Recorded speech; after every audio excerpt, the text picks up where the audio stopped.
आपको सीधे लिए चलते हैं जयपुर, जहां पर कांग्रेस नेता सचिन पायलट मीडिया से मुखातिब हो रहे हैं। सुनाएंगे।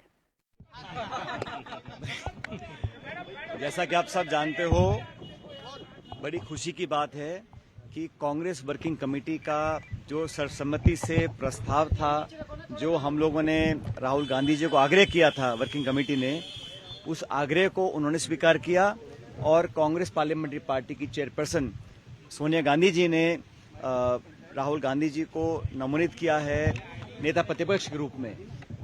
राहुल गांधी जी के लीडर ऑफ ऑपोजिशन बनने से न सिर्फ कांग्रेस में, कांग्रेस कार्यकर्ताओं में, लेकिन पूरा विपक्ष, समूचा जो इंडिया अलायंस है, सभी लोगों में एक ऊर्जा का संचार हुआ है। राहुल गांधी जी ने लगातार इस सरकार को चुनौती दी है, पारदर्शिता की लड़ाई लड़ी है, लोगों की आवाज बनने का काम किया है, संसद के अंदर और संसद के बाहर। आज जब वो नेता प्रतिपक्ष बने हैं तो उससे विपक्ष की उम्मीदें और बढ़ी हैं, लोगों के अंदर विश्वास पैदा हुआ है और लाखों करोड़ों लोग जिन्होंने लोकतंत्र को जीवित रखने के लिए, संविधान को सुरक्षित रखने के लिए इंडिया अलायंस को वोट डाला था, उन लोगों को आज उम्मीद बंधी है कि सदन के अंदर मुस्तैदी से, मजबूती से और सच की लड़ाई लड़ने का काम राहुल गांधी जी करेंगे। उनका नेता विपक्ष बनने पर मैं समझता हूं जो आने वाली भूमिका होगी उस पर सब लोग नजर बनाए हुए हैं और पूरा देश आज उम्मीद करता है कि हम सब की बात को रखने का वो काम करेंगे।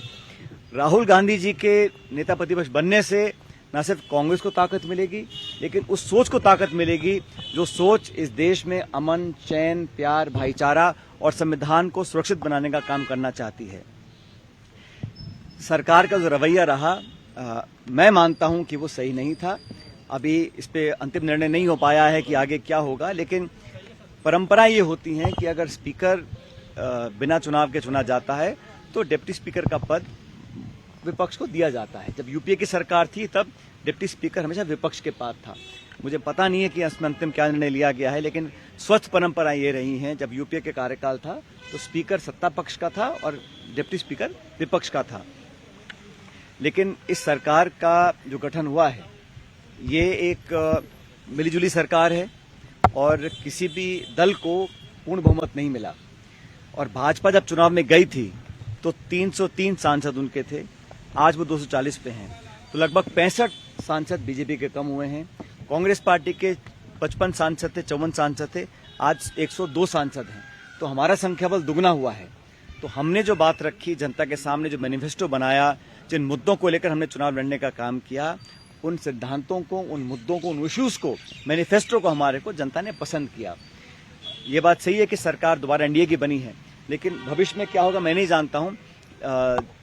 दो बड़े सहयोगियों के साथ सरकार का निर्माण हुआ है, संभावनाएं आगे क्या बनती हैं कहना मुश्किल होगा, लेकिन मैं इतना चाहता हूं कि नए स्पीकर जो बने हैं राजस्थान से, हमारे ओम बिरला जी, वो दूसरी बार स्पीकर बने हैं लोकसभा के। मैं उम्मीद करता हूं कि वो, जैसा राहुल गांधी जी ने कहा, कि वो निष्पक्षता से काम करेंगे और स्पीकर होने का जो दायित्व होता है उसका मतलब होता है कि प्रत्येक दल को, प्रत्येक सदस्य को बराबरी का मौका मिले और विपक्ष को अपनी बात रखने का पूरा जो उनका दायित्व है उसको पूरा करने का उनको अवसर प्रदान करें। मैं उम्मीद करता हूं कि उनका कार्यकाल कामयाब रहेगा, लेकिन विपक्ष को, खासकर उन लोगों को जो अपनी बात रखना चाहते हैं सदन के अंदर, वो खुलापन उनको महसूस होगा ओम बिरला जी के कार्यकाल में। आज देश में जो सबसे बड़ा मुद्दा चल रहा है वो नीट की परीक्षा का मामला है और आप सब जानते हैं कि इस परीक्षा के विवादित होने के कारण लाखों करोड़ों लोगों को, खासकर नौजवानों को बहुत बड़ा सदमा लगा है और नौजवानों के अंदर जो विश्वास है प्रक्रिया पर, परीक्षा की प्रणाली पर, उस पर बहुत बड़ा सवाल खड़ा हो गया है। और केंद्र सरकार ने जिस तरह शुरू में एक अड़ियल रवैया अपनाया था और बात को मानने से इनकार किया था, अंत में उनको गलती स्वीकार करनी पड़ी, लेकिन अभी तक इस पर जिम्मेदारी तय नहीं की गई है। इस तरह का विश्वासघात, इस तरह का लीपापोती कर कर बचाव करना, ये मैं समझता हूँ शोभा नहीं देता। और नीट वाला इशू है, बाकी जो परीक्षा कैंसिल करी गई है, लगातार लोगों में भ्रम फैल रहा है कि हमारा भविष्य सुरक्षित नहीं है और इस देश में आज रिकॉर्ड अनएम्प्लॉयमेंट है। आज़ाद भारत के इतिहास में सबसे ज़्यादा अगर आज कहीं बेरोजगारी है, शिक्षित बेरोजगारी है, तो आज के समय पर है उसका समाधान ढूंढने के लिए सरकार को काम करना चाहिए था। ये वो सरकार है चुनाव लड़ने से पहले अपने 100 दिन की योजना बना रही थी और ये इतना ओवर कॉन्फिडेंस में काम कर रहे थे, लेकिन जो सबसे महत्वपूर्ण हमारे समाज का हिस्सा है, नौजवान वर्ग है, उनके साथ उन्होंने एक तरह से विश्वासघात किया है। तो इस पर उन्हें पूरी कार्रवाई करनी चाहिए और संकोच नहीं करना चाहिए। कोई कितना बड़ा व्यक्ति भी हो, लेकिन इसकी तह तक पहुंचकर जो लोग इसलिए जिम्मेदार हैं उस पर कार्रवाई करनी चाहिए और लोगों को आश्वस्त करना चाहिए। मुझे लगता है कि सदन के अंदर न सिर्फ राहुल गांधी जी लेकिन समूचा विपक्ष इस बात को उठाएगा और ये बात पॉलिटिकल नहीं है, क्योंकि इतने बड़े पैमाने पर इतना बड़ा घपला पहली बार हुआ है और अलग अलग तथ्य सामने आ रहे हैं। जांच के बाद और तथ्य सामने आएंगे, लेकिन सरकार को इस पर पूरी ओवरसाइट रखनी चाहिए और समय समय पर जनता को सूचित करना चाहिए कि उन्होंने क्या कार्रवाई करी है। जहां गलती उसको स्वीकार करना चाहिए। और ये बहुत बड़ा मैं समझता हूं सरकार से लैप्स हुआ है। जिस तरह नीट की परीक्षा का जो प्रकरण सामने आया है और बाकी जो परीक्षाओं को कैंसिल किया जा रहा है, उस बात का प्रतीक है कि कहीं ना कहीं सिस्टमैटिक फेलियर है। 10 साल से सरकार सत्ता में रही और बहुत सारे आपने स्लोगन्स दिए, भाषण दिए और युवाओं के नाम पर वोट भी लिया। आप परीक्षा पे चर्चा, चाय पे चर्चा, एग्जाम पर चर्चा, लेकिन जो विश्वसनीयता थी उसको कायम करने में कहीं ना कहीं चूक हुई है। इसकी पूरी जिम्मेदारी केंद्र सरकार की है, उनको लेनी चाहिए और करेक्टिव एक्शन बहुत जल्द देना चाहिए। सर, केजरीवाल इलेक्शन होने राजस्थान में क्या स्थिति रहेगी? इंडिया अलायंस रहेगा या फिर? हम लोग हमेशा से एक दूसरे से बात करके चुनाव लड़े हैं। इंडिया अलायंस पहले भी मजबूत था, आज भी मजबूत है और आने वाले समय में और मजबूत होगा। जहां जहां चुनाव होंगे वहां पहले से ही हम लोग अपने सीट जीते हुए थे। इस बार हम और अधिक मार्जिन से सीट जीत कर आएंगे, क्योंकि राज्य सरकार का पिछले कुछ महीनों का जो कार्यकाल है, जो प्रदेश में हालात बने हुए हैं, बिजली के, पानी के, लोग परेशान हैं और सरकार में कहने का उलझन मुझे दिखती है। तो जनता को अगर मूलभूत सुविधाएं दिलाने में सरकार नाकामयाब हो रही है तो उसका परिणाम भी चुनाव में आएगा और उपचुनाव भी मैं समझता हूं बहुत मजबूती से हम लोग लड़ेंगे और हम जीतेंगे।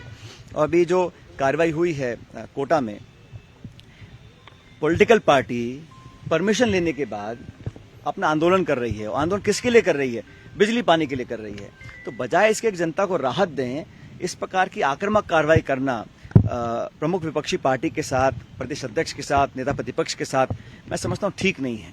क्योंकि परमिशन के बाद वो धरना वहां किया गया और धरने पर जो हम लोगों ने बात रखी उसका संज्ञान लेकर जनता को सुविधा देने का काम सरकार को करना चाहिए। बजाय इसके कि हम बिजली पानी की राहत दें, हम अपने विरोधियों पर आक्रमण करें, उन पर FIR रजिस्टर कर लें। तो ये राजस्थान में इस प्रकार का माहौल पहले कभी हुआ नहीं है और होना भी नहीं चाहिए और ये ठीक नहीं है। और मुझे लगता है कि इसमें कहीं ना कहीं सरकार का जो काम करने का तरीका है वो भी सवाल निशान में आके खड़ा होता है। स्पीकर का निर्वाचन हो गया है, लेकिन विपक्ष के कांग्रेस नेताओं में टीस दिखी। पिछली बार जो 150 सांसद एक साथ निलंबित किए गए, एक पक्षीय विधेयक पारित कराए गए उस समय। तो आज सदन में कहा गया ना, जब स्पीकर महोदय के निर्वाचन पर बधाई दी जा रही थी तो कहा गया कि पिछली लोकसभा में जब 147 सांसदों को एक दिन में निलंबित किया गया, वो इतिहास के लिए काला दिवस था। तो हम लोग तो संविधान को, लोकतांत्रिक परंपराओं को, पार्लियामेंट्री जो प्रोसीजर्स हैं उसको हमेशा सबसे ऊपर रखते हैं। और जैसे मैंने कहा, मैं उम्मीद करता हूं कि इस वाले कार्यकाल में उस प्रकार की घटनाएं नहीं होंगी, सबको बोलने का मौका दिया जाएगा। और विपक्ष का संख्या बल जो आज है वो पिछले लोकसभा से बहुत ज्यादा है। मतलब बहुत सारे लोगों ने इंडिया अलायंस को वोट डाला है और सत्ता पक्ष में विपक्ष में कोई बहुत ज्यादा गैप नहीं है। इसलिए मनमानी तरीके से काम करना, एक तरफा कार्रवाई करना, मनमानी अपनी जबरदस्ती करना, उस प्रकार की कार्रवाई मैं समझता हूँ सरकार नहीं कर पाएगी। उसका ध्यान भी मुझे लगता है स्पीकर महोदय को रखना चाहिए। केजरीवाल जी को CBI ने वापस से अरेस्ट किया है और 5 दिन का रिमांड दिया। देखिए, मैं कह रहा हूँ ये तो कोर्ट की कार्रवाई है, लेकिन सब समझ रहे हैं कि पिछली सरकार के कार्यकाल में जो दमनकालिक अपनी नीतियां अपनाई थी उसमें एजेंसी का दुरुपयोग किया गया था और शायद ही कोई भारत सरकार की एजेंसी थी जिसका दुरुपयोग नहीं किया गया। लेकिन इस चुनाव के परिणाम से सरकार को जनता ने आईना दिखाया है कि आप बेवजह सरकारी एजेंसी का दुरुपयोग नहीं करिएगा और लोगों को दबाने का, विपक्ष की आवाज को कुचलने का काम सरकार नहीं करे। ये संदेश स्पष्ट है और मैं मानता हूं कि इस लोकसभा चुनाव में सरकार का निर्माण होना, हार जीत होना, आंकड़े आना अलग बात है, लेकिन जो सबसे बड़ा संदेश है वो संदेश ये है कि स्टेट पावर का, स्टेट एजेंसीज का, सरकार की ताकत का धड़ल्ले से जो मिसयूज किया गया, जो लापरवाही से उसका मिसयूज किया गया, उस पर अंकुश लगाने का काम सरकार को करना चाहिए। और जनता ने ये भी कहा विपक्ष ने कहा कि संविधान की जो मूल भावनाएं हैं उसको कहीं ना कहीं ठेस पहुंचाने का काम ये सरकार कर सकती है। जनता ने इंडिया अलायंस और कांग्रेस के तमाम विपक्ष के नेताओं को आपने देखा होगा, हम सब यही बात बोल रहे थे, हमारी बात को बहुत हद तक लोगों ने स्वीकार किया है। सर 11 लोकसभा सीटें जीती हैं कांग्रेस ने राजस्थान में, बड़ी इंप्रूवमेंट है। क्या आपको लगता है कि अच्छा साइन है कांग्रेस के लिए 2028 के लिए? भाई हम लोगों ने बहुत अच्छा परफॉर्म किया है, तभी तो हमारा संख्या में दुगना हुआ है। हम महाराष्ट्र में, हरियाणा में, राजस्थान में हर जगह हमारी संख्या बड़ी है। और मैं हमेशा से कहता हूं जहां पर बीजेपी कांग्रेस का 1-to-1 कॉन्टेस्ट है वहां पर कांग्रेस का स्ट्राइक रेट पहले से बहुत बेहतर हुआ है, इसलिए हम लोग आज इजाफे में हैं। हम लोग 100 से ऊपर हमारे सांसद जीत कर आए हैं, तो शुभ संकेत है। आने वाले समय में चुनाव हरियाणा में है, महाराष्ट्र में है, वहां की तैयारी हो रही है। आज भी दिल्ली में हरियाणा को लेकर बहुत बड़ी मीटिंग खड़गे साहब और राहुल गांधी जी कर रहे हैं, अलग अलग राज्यों की तैयारी कर रहे हैं। जम्मू कश्मीर में चुनाव है, वहां की हम तैयारी कर रहे हैं। तो हम लोग पूरी तैयारी, उपचुनाव की तैयारी हो रखी है।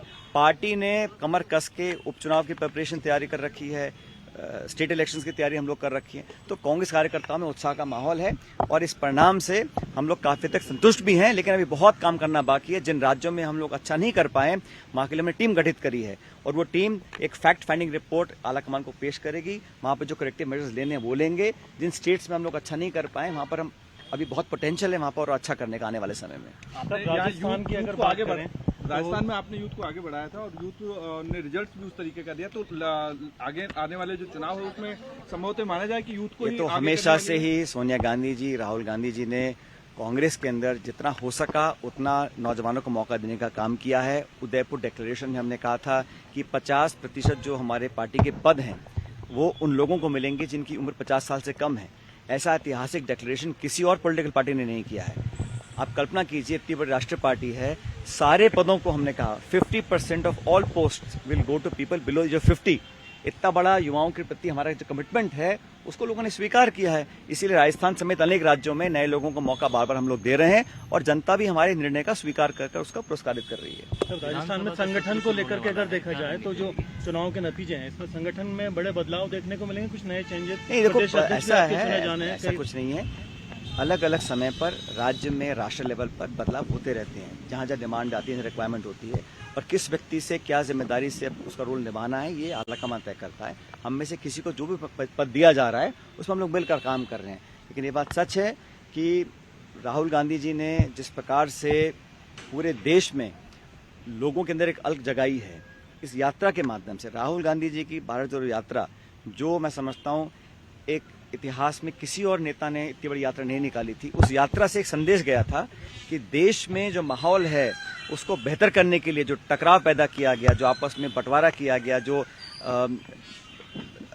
दमनकारी नीति अपनाई जा रही थी, उसको लोगों को जोड़ने के लिए कांग्रेस कार्यकर्ताओं के माध्यम से पूरे देश भर में जो यात्रा निकली थी उसका बहुत सकारात्मक संकेत गया है। और दोनों यात्राओं में मैं समझता हूँ लगभग 10,000 किलोमीटर की यात्रा निकली है। उस यात्रा ने लोगों को जोड़ा, कार्यकर्ताओं को जोड़ा और कांग्रेस समेत इंडिया अलायंस के पार्टनर्स को भी इस यात्रा का फायदा मिला है। तो छत्तीसगढ़ में चुनाव रहा, किस तरह से देखते हैं? कभी मेहनत छत्तीसगढ़ में 11 सीटें हैं और हम लोग जब से राज्य का निर्माण हुआ है हमेशा हम 2 ही सीट जीत पाते हैं। जब चुनाव में जा रहे थे हम वहाँ 11 में से 2 सांसद थे, इस बार हम 1 जीते हैं और दूसरी सीट हमारे 1700 वोटों से। हर सीट पे जो जीत हार का मार्जिन कम हुआ है, हमारा वोट प्रतिशत उतना जितना पिछली बार था, कम नहीं हुआ है। लेकिन वहाँ पर हम लोग 2 मेंबर्स को नियुक्त किया गया है, वीरप्पा मोइली जी, हरीश चौधरी जी, वो अगले 4 दिन का दौरा कर रहे हैं परसों से और छत्तीसगढ़ में हर एक जिले में जाकर लोगों से फीडबैक लेंगे और वहाँ पर क्या परिवर्तन लाना हम लोग लेकर आएंगे। वहाँ कार्यकर्ता मजबूत है, वोट शेयर इंटैक्ट है, लेकिन हमारा परिणाम इतना अच्छा नहीं आ सका, उस पर हम कार्रवाई करेंगे। जिन राज्यों में हम लोगों की संख्या बल कम है वहाँ पर लगातार हम सक्रिय हैं, चाहे वो तेलंगाना है, कर्नाटका है, मध्य प्रदेश है, असम है, उड़ीसा है, उन सभी स्टेट्स पर हम लोग रिपोर्ट लेकर तुरंत प्रभाव से वहाँ पर चेंजेस भी लेकर आएंगे जो हमें लगता है कि अनिवार्य हैं और लोगों को और आगे बढ़ने का मौका मिलेगा। सर एक आदिवासियों को लेकर बयान आया था डीएनए जांच के लिए यहाँ के नेता। मैंने कहा ना, जो सबसे बेस्ट उम्मीदवार थे पार्टी ने उम्मीदवार दिए और आप सब लोग जो एग्जिट पोल निकालते थे उस एग्जिट पोल को भी अब लोग याद नहीं कर रहे हैं। आप लोग सब अलग अलग बातें बोलते थे और जब हम बोलते थे तो आप हमारा मजाक उड़ाते थे। आज परिस्थिति हो गई है कि आपको ये सवाल पूछना पड़ रहा है। मैं आपसे पूछूं कि आपने तो हमें 0 कहा था, 2 कहा था, 4 कहा था, हम जीते हैं 11-25 में से, और पिछली बार हम एक भी सीट नहीं जीत पाए थे। तो बड़ा परिवर्तन है, ये रिफ्लेक्शन है केंद्र सरकार और राज्य सरकार की पॉलिसीज का, उनकी गवर्नेंस का, उनके काम करने के तरीके का। और कांग्रेस में हमारे उम्मीदवारों का चयन, हमारा कैंपेन स्ट्रेटेजी, हमारा नैरेटिव, हमारा मैनिफेस्टो और सब नेताओं का जो सामूहिक योगदान रहा, उसके कारण हम लोग 11 सीटों पर भाजपा को हरा पाए। सर, सदन में कल आदिवासियों को लेकर एक बयान आया था, उसमें वायनाड के लोग, वायनाड के कार्यकर्ता, केरला, पूरे देश भर के लोग आज प्रफुल्लित हैं कि प्रियंका गांधी जी, जिन्होंने हर चुनाव में, खासकर इस लोकसभा चुनाव में कमर तोड़ मेहनत करी है, हर एक राज्य में वो गई हैं, और उनकी मेहनत, उनका परिश्रम का फल है कि कांग्रेस पार्टी को बहुत इजाफा मिला है। और मुझे खुशी है कि खड़गे साहब ने राहुल जी की रिक्वेस्ट पर और कार्यकर्ताओं की मांग पर वायनाड से जो उपचुनाव होंगे वहां पर प्रियंका जी को अपना उम्मीदवार बनाया है, और मुझे लगता है कि बहुत बड़े बहुमत से प्रियंका गांधी जी वहां चुनाव जीतकर आएंगी और वायनाड के लोगों की आवाज बनेंगी संसद के अंदर। और प्रियंका गांधी जी ने जो मेहनत करी है और जो जवाब दिया है सत्ता पक्ष के हमलों का, वो मैं समझता हूँ अपने आप में ही लोगों के अंदर बहुत बड़ा जोश भरता है और कार्यकर्ताओं को ताकत मिलती है। सर, सदन में कल सांसदों ने शपथ ली, लेकिन ओवैसी जी ने लास्ट में बोला जय फिलिस्तीन, उसको लेकर के किस तरीके से देखते? स्पीकर साहब करेंगे कार्रवाई जो करनी है। सर, आदिवासियों को लेकर जो बयान दिया था उसमें राजकुमार रोत ने कहा है कि हम डीएनए लेकर आएंगे और विधानसभा में भी लेकर उनसे पूछना चाहिए आपको। राजस्थान विधानसभा का लोकसभा में जैसा कोऑर्डिनेशन